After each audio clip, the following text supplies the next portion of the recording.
Déficit, c'est tout ce que je sais. Hein. Déficit record pour la compagnie Air France, c'est plus sérieux, c'est officiel depuis hier. La compagnie a perdu 3,2 milliards de francs l'an dernier. Alors en période de turbulence, tout le monde trinque, y compris les futurs pilotes.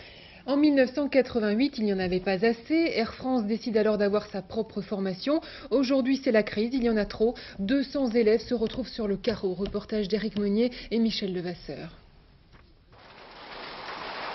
Pour Rémi Bonivard, voler, c'est le rêve de toute une enfance.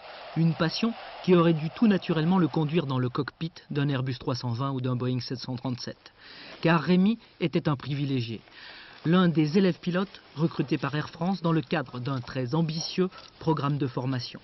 En 1988, face à la pénurie de pilotes, la compagnie française décide de lancer sa propre école. Aux candidats, elle promet monts et merveilles, va jusqu'à débaucher les élèves admis à l'École nationale de l'aviation civile, filière traditionnelle. Seulement voilà, depuis 2 ans, le transport aérien est malade, Air France perd 3 milliards de francs. Pour économiser 100 millions par an, la compagnie arrête purement et simplement son programme de formation. Nous sommes 200 dans ce cas-là et dans des situations pas très faciles puisque moi, par exemple, je suis marié, j'ai 2 enfants, un prêt immobilier remboursé et aucun revenu actuellement.